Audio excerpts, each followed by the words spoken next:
मेरा नाम अशोक कुमार है। मैं पश्चिम बंगाल के एक शहर मेदिनीपुर का रहने वाला हूँ। तो आज जो घटना मैं आप लोगों को बताने जा रहा हूँ वह मेरे साथ साल 2008 में घटा था। तो हुआ ऐसा था कि उन दिनों हमारे घर से बाज़ार के बीच वाले रास्ते पर एक बहुत बड़ा कब्रिस्तान पड़ता था जहाँ लोगों को आए दिन दफनाया जाता था। खैर उस साल जब मेरे साथ यह घटना घटा तब हम वहाँ भी नए नए आए हुए थे। उस समय मैं आप लोगों को बता दूं कि मेरे पापा अपनी ड्यूटी पर शाम के ही 5 बजे के करीब निकल जाते, फिर वे सुबह ही आते थे। बाकी घर के छोटे मोटे काम जैसे घर के लिए राशन या फिर शाम के लिए सब्जियां दूध वगैरह मुझे ही लाना पड़ता था।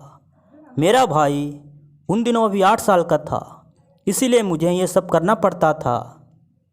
खैर उस दिन भी मेरे पापा रोज़ की तरह ही अपनी ड्यूटी पर चले गए। हम शाम के वक्त घर में टीवी देख रहे थे कि तभी कुछ ही देर सोने के बाद मेरा छोटा भाई उठकर रोने लगा। जब मेरी मम्मी उसके बदन और सिर को स्पर्श की तो उसका पूरा शरीर किसी आग की तरह तप रहा था। हाँ, उस शाम उसे बहुत तेज़ बुखार थी जिससे वह उस दिन रो रहा था। साथ ही मैं आपको बता दूं कि अब हमारे घड़ी में 7 बज चुके थे और 7 बजे के बाद उन दिनों हमारे बस्ती से किसी अकेली औरत या बच्चों का बाहर निकलना सख्त मना था, जिसका कारण था कि हम जहाँ रहते थे वहाँ का इलाका चोरों और गुंडों से भरा पड़ा था। रात में तो छोड़ो, यहाँ तक दिन में भी कुछ लोग शराब के नशे में किसी अकेली औरत या लड़कियों के सामने आकर बेशर्मी पर उतर आते थे। खैर जो भी था, अब मुझसे अपने मम्मी और अपने छोटे भाई की तकलीफ़ों को नहीं देखा जा रहा था। उस शाम मेरी मम्मी बार बार बोलती, बेटा अशोक तू यहीं रह, मैं बाज़ार से दवाइयाँ लेकर आती हूँ। लेकिन मैं नहीं माना और मैं उस दिन खुद ही दवाइयाँ लेने के लिए बाज़ार की ओर चल पड़ा। हाँ, रास्ता लंबा था, फिर भी उस दिन मेरी इच्छा प्रबल थी। मैं बार बार अपने मन में भगवान का नाम लेते हुए जा रहा था। तभी मैं जैसे ही उस कब्रिस्तान के पास पहुंचा, उस रात ना जाने मेरी कदमें धीमे क्यों हो गई। मानो उस रात ऐसा लग रहा था मैं कितनी भी दूरी तय करूं फिर भी वहीं ठहरा हूं। तभी मैं जैसे ही उस कब्रिस्तान के मेन गेट के पास पहुंचा, मैंने देखा उस कब्रिस्तान में एक आदमी उस कब्रिस्तान के मेन गेट के कुछ ही दूरी पर खड़ा होकर मुझे अपने पास आने के लिए इशारा कर रहा था। उसका शरीर सफ़ेद था, शरीर पर लिपटे हुए कपड़े सड़े हुए थे और उसके हाथों में एक तेज़ धार वाली कुल्हाड़ी भी थी। खैर उस रात मैंने उसे जैसे ही देखा मैं समझ गया कि यह जरूर कोई बुरी बला है। मैं उसी समय फिर से भगवान का नाम लेकर भागने लगा। उस दिन मेरी सांसें फूल रही थी, आंखों में आंसू थे और किसी तरह मैं एक मेडिकल दुकान पर ही जाकर रुका। खैर उस दिन मैं अपने भाई के लिए कुछ दवाइयाँ ले ही रहा था कि तभी वह दुकानदार मेरी आंखों में आंसुओं को देखकर मुझसे मेरे उन आंसुओं का कारण पूछ ही लिया। तो मैं उस रात उसे अपने साथ घटने वाली घटनाओं को बता दिया। फिर वह अपने एक लड़के से कहकर उस रात मुझे मेरे घर पर छुड़वाया। दोस्तों, भले ही हम भगवान को नहीं देखे हैं, लेकिन किसी भी विकट परिस्थिति में यदि अपने सच्चे मन से उन्हें पुकारा जाए तो वह किसी न किसी रूप में हमारी सहायता करने के लिए ज़रूर आते हैं। हाँ, भला हो उस दुकानदार का जिसके दिल में आज भी इंसानियत थी, वरना उस रात शायद ही अपने घर में लौट पाता। खैर उस बस्ती से हमें निकले हुए आज 8 साल हो गए हैं, फिर मेरे साथ कभी ऐसी घटना नहीं घटी। आज की हमारी दूसरी कहानी अनूप जी की है, तो चलिए सुनते हैं इनकी कहानी। मेरा नाम अनूप है। मैं आपको यह कहानी जो बताने जा रहा हूँ वह मेरे दादी के साथ आज से यही 42 साल पहले घटी थी। तब मेरे पापा और चाचा बहुत छोटे थे। तो मैं आपको बता दूँ कि उस समय जब भी हमारे गांव में किसी के घर पर शादी होती, गांव की औरतें गीत संगीत या फिर गान बजान में शामिल होने के लिए रात में अपने घर से खाना वगैरह खाकर जिसके घर शादी होने वाली होती थी वहाँ जाती थी और फिर देर रात को गीत गाकर घर आ जाती थी। तो हुआ ऐसा था कि उस साल हमारे गांव में हमारे पड़ोस वाले रिश्तेदार की यहाँ शादी थी।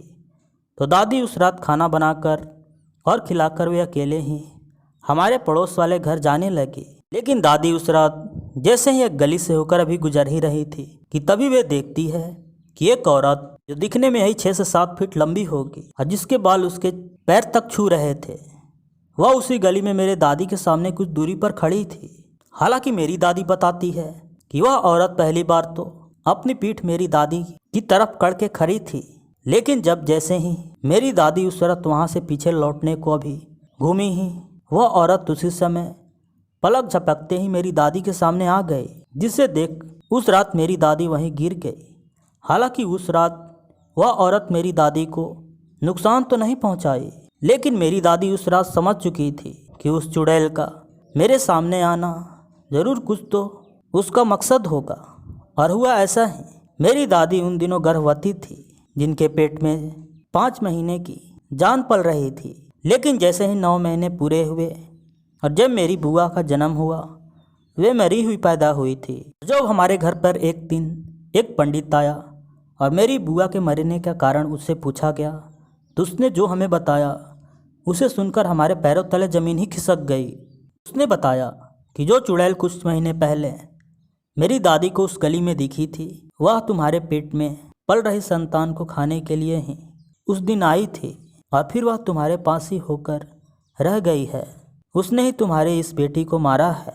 हालांकि उस दिन जब मेरी दादी पंडित जी की बातें सुनी, वे भी हैरान रह गई, क्योंकि उस गली वाली चुड़ैल की बातों को मेरी दादी मेरे पापा से भी नहीं बताई थी और ना ही मेरे दादाजी से। फिर पंडित जी को इसके बारे में कैसे पता चल सकता था। खैर, उस दिन उस पंडित ने हमारे घर पर पूजा किया और हमारे घरों को लोह के किलों से मंत्रों द्वारा बांध दिया, ताकि फिर से कोई बुरी चुड़ैल हमारे घर में प्रवेश ना कर सके। उसके बाद फिर हमारे घर में किसी के साथ कोई भी अलौकिक घटना नहीं हुआ।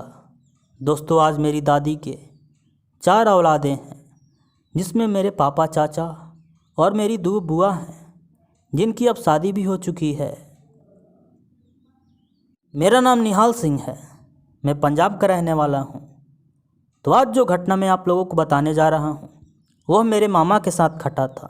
उन दिनों मेरे मामा अपने गांव प्रीतमपुरा में गेहूं और आलू की खेती किया करते थे। साथ ही उन दिनों मेरे मामा जी अपने घर पर अकेले ही रहते थे, जिससे वे कभी खेत पर रात या दिन को जाते तो अकेले ही रुकते थे। तो ऐसे ही गेहूं का सीजन था। गेहूं की फसलें खेतों में लगी हुई थी और देखते देखते गेहूं की सिंचाई का समय आ गया। मामा जी उस दिन शाम को यही 4 से 5 बजे के करीब ट्यूबवेल स्टार्ट किया और पानी की पाइपों को खेत में लगा दिए। लेकिन उन्हें उस दिन वहीं रात को रुकना भी था, जिसका कारण था कि हमारे यहाँ जब भी गेहूं की सिंचाई होती है, ज़्यादातर रात में ही होती है, ताकि पानी ज़्यादा से ज़्यादा बर्बाद ना हो सके। और दूसरी बात कि यदि हम रात को छोड़कर घर पर चले जाएं तो हो सकता है मशीन बंद पड़ जाए या फिर रात को पानी दूसरे के खेत में चला जा सकता है। खैर, उस दिन मामा जी घर से खाना खाकर अपने साथ तेल और टॉर्च लेकर खेत पर निकल गए और वहां जाकर वे खेत के किनारे लगे एक बरगद के पेड़ के पास एक चारपाई डालकर लेट गए। तो मैं आपको बता दूं कि उस समय हमारे गांव में बिजली तो थी, लेकिन खेत तक कभी नहीं पहुंची थी। इसीलिए अंधेरे से बचने के लिए टॉर्च का ही सहारा था। तो उस रात जैसे ही 11:30 बजे मेरे मामा जी को नींद आ गई और वे वहीं सो गए। लेकिन जैसे ही उनकी नींद खुली, वे देखते हैं कि एक आदमी जो उनके पैर के पास उनके चारपाई पर बैठा था और वह बार बार अपने जेब से कुछ निकालता और उसे खाने लगता। हालांकि उस रात मेरे मामा जी को उसका चेहरा तो नहीं दिखा, लेकिन उसके खाने की आवाज़ उन्हें साफ साफ सुनाई दे रही थी। तो मानो ऐसा लग रहा था जैसे वह कोई मांस खा रहा था या फिर कोई जानवर। खैर, उस रात मेरे मामा जी समझ चुके थे कि यह कोई इंसान तो नहीं हो सकता। वे वहीं लेटे लेटे सोने का नाटक करते रहे। फिर वे गुरुबाणी गाने लगे।